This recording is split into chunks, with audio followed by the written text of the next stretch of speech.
अस्सलाम वालेकुम नाज़रीन, आज बैरिस्टर गौहर ने असम्बली में हुकूमत की ईंट से ईंट बजा दी। उनका ये कहना था कि जो अपनों पर जुल्म करते हैं वो इसराइल के बारे में क्या बात करेंगे। काश कि मुस्लिम दुनिया में आज कोई इमरान खान जैसा लीडर होता तो फ़लस्तीन का ये हाल ना होता। तो आइए पहले बैरिस्टर गौहर की बातचीत सुनते हैं, उसके बाद बात करते हैं। लेकिन आज तक फ़लस्तीन का गाज़ा का हेल्प नहीं कर सके।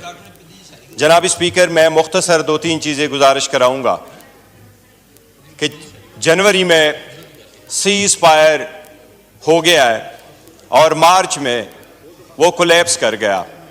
लेकिन जनाब स्पीकर, हमें एक चीज़ देखनी होगी, फ़लस्तीन की इंटायर पॉपुलेशन वाइप्ड आउट हो चुका है सो फार। अगर आप उसकी क्रिटिकल व्यू देख लें, मेरे पास यूनाइटेड नेशंस के और मिनिस्ट्री ऑफ हेल्थ के गाज़ा के कुछ फिगर्स मौजूद हैं। अगर उनको देखे तो इंसान सोचता है कि फ़कत इसलिए कि हमास ने इकट्ठे कर लिया, उसके जवाब में इंटायर पॉपुलेशन को आप वाइप्ड आउट करो, इसकी दुनिया की हिस्ट्री में मिसाल नहीं मिलती। जनाब स्पीकर, एवरी स्कूल, जनाब डिप्टी स्पीकर, गाज़ा का एवरी स्कूल डिस्ट्रॉय हो चुका है। जनाब स्पीकर, एवरी कॉलेज डिस्ट्रॉय हो चुका है। हर एक यूनिवर्सिटी, 12 यूनिवर्सिटी गाज़ा की वो डिस्ट्रॉय हो चुकी है। Every single unit, more than 200,000 houses वो डिस्ट्रॉय हो चुके हैं। मोर देन 50 मिलियन डिबरी वहाँ मौजूद है।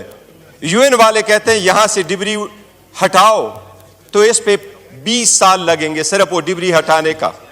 जनाब स्पीकर, सो पार 61,000 अफराद शहीद हो चुके हैं। ये ministry of health of Gaza की 61,000 लोग शहीद हो चुके हैं। 1,11,000 लोग जख्मी हो चुके हैं। इनमें जनाब स्पीकर 2/3 चिल्ड्रन और एल्डरली है। जनाब स्पीकर, इस वक्त डेफिनेटली जिनोसाइड है। एक वर्ल्ड हिस्ट्री इस मरतबा बन गया। यूएन की पहली रिपोर्ट ये आई है कि इस वक्त गाज़ा में 100% पॉवर्टी है। इस वक्त गाज़ा में 80% लोग अनएम्प्लॉयड हो चुके हैं। जनाब स्पीकर, एक चीज़ बड़ी अफसोस की बात है और वो ये कि जिस वक्त सीज फायर हो गया है, जनाब स्पीकर, सीज फायर के वक्त ये भी तय हो गया था कि कितने हाउसिंग यूनिट बाकी जगहों से गाज़ा में जाएंगे। मुस्लिम दुनिया उसको इन्फोर्स नहीं कर सकी। ये भी तय हो चुका था कि कितने कार्गो जाएंगे फूड्स के गाज़ा में, लेकिन मुस्लिम दुनिया देखते रही। इजराइल तो अपने हॉस्टेजेस को लेके चला गया, लेकिन मुसलमान दुनिया अपने बच्चों को वहां सिर्फ वो मिल्क पाउडर तक वहां पहुंचा नहीं पाए। जनाब स्पीकर, मुसलमानों की हमारी बड़ी बदकिस्मती है। हमें अपने गिरबानों में झांकना होगा। आज इस ईवान का हाल देख के हम टूटे हुए पड़े होते हैं। आज हमारी सिंसेरिटी का और सीरियसनेस से ये हाल है, ये ईवान खाली पड़ा हुआ है। लेकिन मिसाल तो ले ले इजराइल की। अगर इजराइल के खिलाफ बोलता है तो उठाओ जरा वो पार्लियामेंटेरियन जो ऑस्ट्रेलिया में उठे और वो उठ करके रो पड़ते हैं। वो न्यूजीलैंड में उठा के देखो, वो रो पड़ती है। कनाडा में लोग उठे, वो रो पड़ती है। हम कहते हैं हम जन्नती हैं, जन्नत हमारा मीरास है। जन्नत उन लोगों का मीरास सही जहां ह्यूमैनिटी पे अफसोस हो तो वहां उनका खून उबले। हर मुसलमान दुनिया में जागीर बिठा रखे अपने लोगों के साथ जुल्म करो। जो अपनों के साथ जुल्म करते, अपनों को तोड़ते हैं, वो इजराइल के खिलाफ कैसे इकट्ठे हो।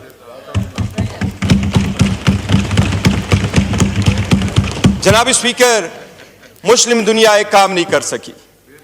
कल आपने देखा और कहा भी जा रहा है कि हर जगह पे जलसा जुलूस हो रहा है। बड़े अफसोस के साथ जुलूस की तरफ देखना पड़ता है। पाकिस्तान में भी आपने जलसे देखे। योराना, किसके जनाब स्पीकर, किसके जलसे थे वो? किसी सेक्ट के, किसी फिरके के, किसी पार्टी के। कभी पाकिस्तान की कम्युनिटी इकट्ठी नहीं निकली।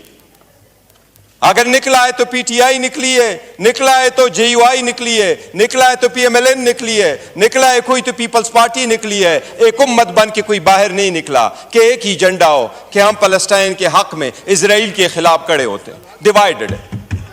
जनाब स्पीकर, यही वो डिवीजन है जिससे मुसलमानों का नुकसान हो रहा है।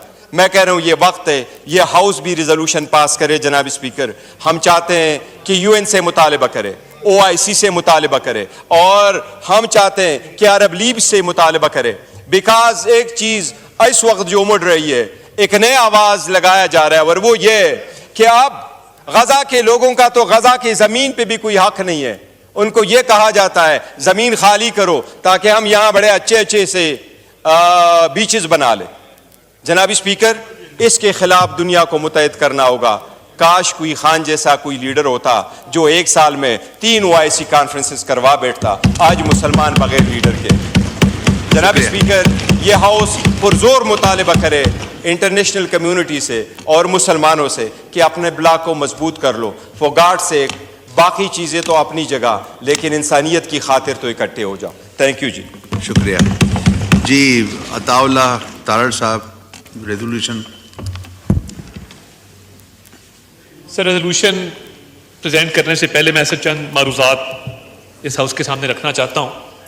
نحمدہ و نصلی علی رسولہ الکریم، اما بعد، فاعوذ باللہ من الشیطان الرجیم، بسم اللہ الرحمن الرحیم.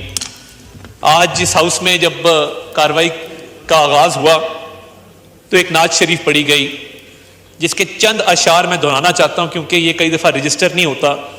ہم گپوں میں لگے ہوتے ہیں اور نہیں دیکھ رہے ہوتے کہ کیا الفاظ ادا کیے گئے ہیں. نعت شریف کی بات کر رہا ہوں، اس میں اگر کوئی اختلاف ہے تو آپ بتا دیں. نہ کریں، مناسب نہیں ہے، اس طرح مناسب نہیں ہے. نو کراس ٹاک، مناسب نہیں، نہ کریں. دیکھیں آپ کے ابھی ممبران نعت بول رہے شریف تھے، کی نہیں، بات کر نو رہا ہوں کراس بھائی. Talk please.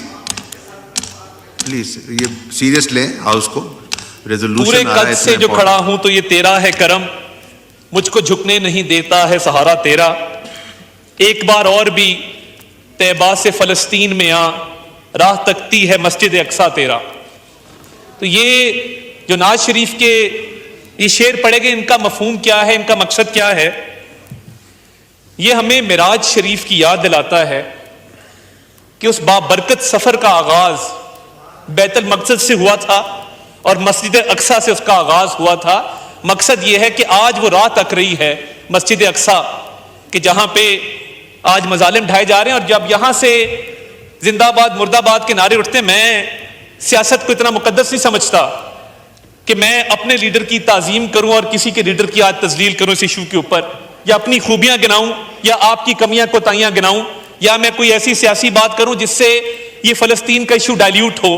میں مذمت کرتا ہوں جو تقریر یہاں سے بھی کی گئی اور جو یہاں سے بھی کی گئی، جس پہ سیاست سے بھرپور پوائنٹ سکورنگ کی گئی فلسطین کے ایشو پہ. یہ سیاست کبھی بھی. یہ تو ناظرین، آپ نے بیرسٹر گوہر صاحب کی بات چیت سنی تو ان کا یہ کہنا تھا کہ مسلم دنیا میں کوئی عمران خان جیسا لیڈر کوئی اور ہوتا تو بات کچھ اور ہوتی فلسطین کی. تو ان کا یہ کہنا تھا کہ جو اپنوں پر ظلم کرتے ہیں وہ بھلا فلسطین یا اسرائیل کے بارے میں کیا بات کریں گے. اسرائیل کے بارے میں تو بولنا ان کے لیے ایک گناہ کبیرہ کے مترادف ہے. تو یہ تھے جناب بیرسٹر گوہر صاحب جنہوں نے آج اسمبلی میں حکومت کی اینٹ سے اینٹ بجا دی ہے. تو اجازت دیجیے، اللہ حافظ.